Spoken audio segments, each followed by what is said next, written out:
Bienvenidos y bienvenidas a un nuevo teórico de biofísico-química, en donde vamos a hablar de la interacción ligando-proteína. En cualquier libro de bioquímica o de farmacología molecular pueden encontrar sobre este tema referido como interacción ligando-receptor. La función de proteínas involucra la interacción reversible de un ligando, que puede ser cualquier tipo de molécula, incluyendo otra macromolécula. La mayoría de estas interacciones son breves, aunque pueden ser el punto de partida de mecanismos celulares muy complejos, ¿sí? Que van a llevar a una respuesta fisiológica. Por ejemplo, la unión de oxígeno a hemoglobina para transportar ese ligando a los distintos tejidos, o la unión de un esteroide a un receptor que va a traslocar el núcleo, donde va a actuar como un factor de transcripción regulando la expresión de genes blancos. Si no es una sustancia fisiológica la que dispara esta respuesta, sino que es un fármaco, hablamos de agonistas. Un antagonista, por el contrario, es una sustancia natural o sintética que se va a unir al receptor bloqueándolo de la acción de los agonistas. Un ejemplo, los antihistamínicos. Sí, los antihistamínicos son antagonistas que bloquean la capacidad de receptores específicos de histamina para producir señales fisiopatológicas. Entonces, al unirse al receptor de histamina, impide que la histamina endógena pueda unirse y así active al receptor, desencadenando una reacción alérgica. ¿Cuáles son las características generales de esta interacción ligando-receptor o ligando-proteína? Como dijimos, la interacción es reversible. Esa naturaleza transitoria de la interacción le permite a una célula responder rápidamente a condiciones metabólicas y de ambiente, y le da la capacidad de adaptarse a distintas situaciones. ¿Dónde se une el ligando? La región en la macromolécula donde se une el ligando se denomina normalmente sitio de unión, si el único rol que va a tener ese ligando es el del reconocimiento molecular. Cuando ese sitio de unión promueve una catálisis química, es decir, es la unión a una enzima, se suele llamar sitio activo. Como vimos en clases anteriores, cuando una proteína se pliega en su estructura tridimensional, el empaquetamiento de las cadenas laterales no es perfecto y crea cavidades internas y rugosidades en la superficie, y que tienen distintas formas y tamaños. En general, el sitio de unión para ligandos largos, como un polisacárido, suele ser de presiones superficiales en la proteína, mientras que si el ligando es muy grande, como una molécula de ADN, por ejemplo, la proteína se une en depresiones superficiales del ligando. Si el ligando es pequeño, ¿sí?, se suele unir en esas depresiones superficiales que ofrece la proteína, o en un bolsillo escondido en el interior proteico. La interacción es específica, ¿sí? Hay una complementariedad de forma y de interacciones.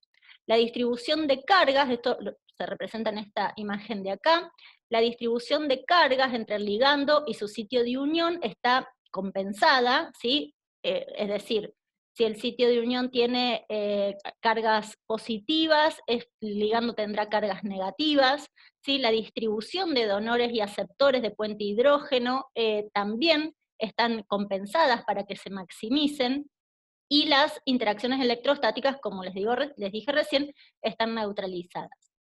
En algunos casos puede haber moléculas de agua que coordinen la unión del ligando, como es en el caso de la mioglobina, que acá coordina la unión del grupo hemo que va a unir al oxígeno. Es decir, que para que esa interacción sea específica, la proteína debe tener un sitio de unión cuya estereoquímica, configuración conformacional y grupos formadores de puentes de hidrógenos y de interacciones electrostáticas sea compatible. Y recordemos también que los sitios de unión tienen flexibilidad conformacional para poder adaptarse a los diferentes ligandos.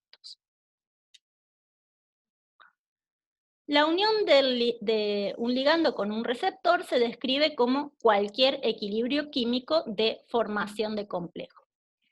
La constante de asociación nos va a indicar la afinidad de esa proteína por un dado ligando. Como sabemos, en el equilibrio, las velocidades de formación y de disociación de complejos van a ser iguales. La constante cinética de formación de complejo depende de la frecuencia de la eficiencia de las colisiones entre las moléculas de reactantes, ¿sí? Entre el ligando y el receptor. Y en general, para todas las reacciones bioquímicas, es del orden de 10 a la 5, como les muestro acá en esta tabla, para distintas situaciones.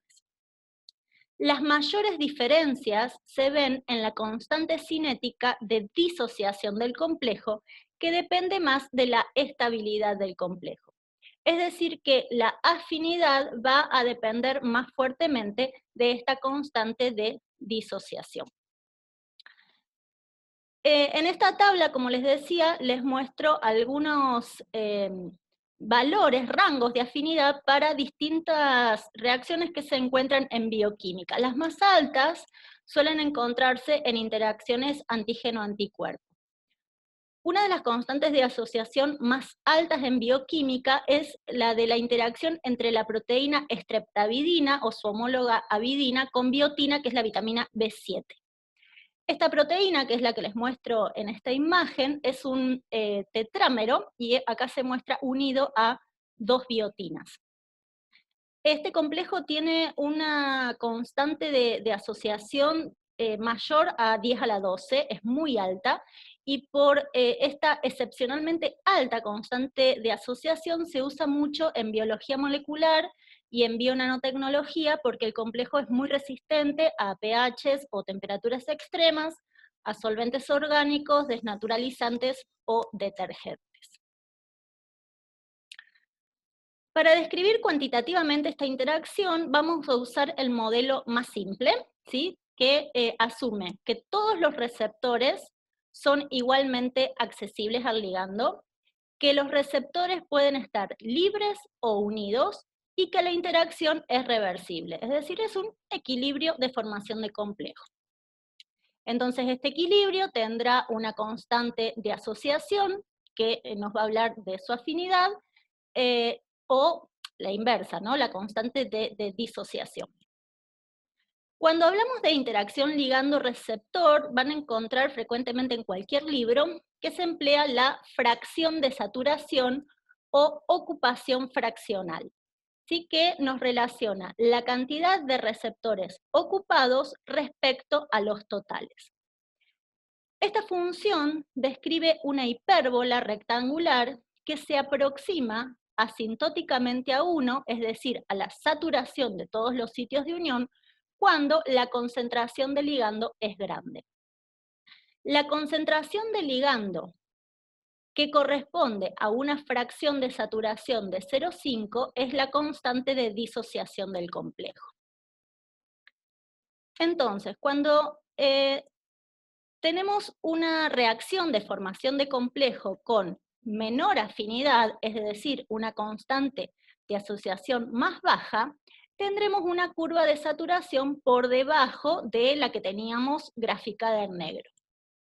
Caso contrario, si tenemos una reacción de formación de complejo que tiene mayor afinidad, es decir, una constante de asociación mayor, la curva de saturación irá por encima de la que teníamos en negro porque tenemos que tener una constante de disociación menor. En estudios sobre receptores, las concentraciones de ligando y las del complejo ligando-receptor pueden cuantificarse experimentalmente, pero usualmente no es posible saber a priori la concentración total de los receptores porque los que se encuentran libres no los podemos cuantificar. Entonces, una nomenclatura que se usa mucho en bioquímica y farmacología es llamar B a la concentración de complejo y Bmax a los receptores totales, o sea, la suma de los receptores libres y unidos. Rearreglando estas igualdades, llegamos a esta ecuación que describe el equilibrio de unión y que posiblemente encuentren más familiar, ya que tiene una forma que se parece a la ecuación de Michaelis-Menten de cinética enzimática.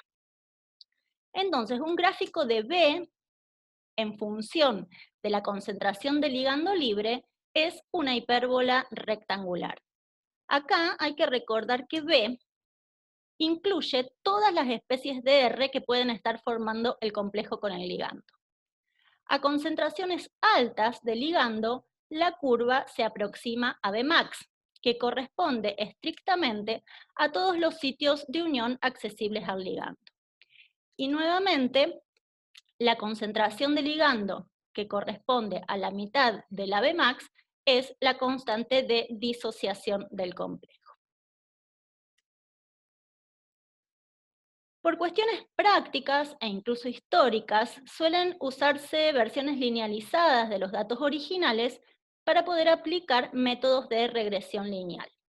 Una de estas versiones es la de dobles inversas, en las que podemos obtener Bmax a partir de la ordenada al origen y la constante de asociación a partir de la raíz.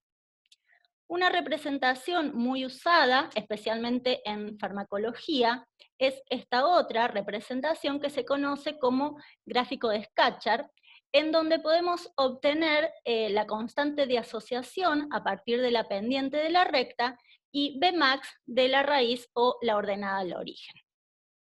Frecuentemente, estas representaciones linealizadas distorsionan el error experimental y pueden ser engañosas si los resultados no son precisos.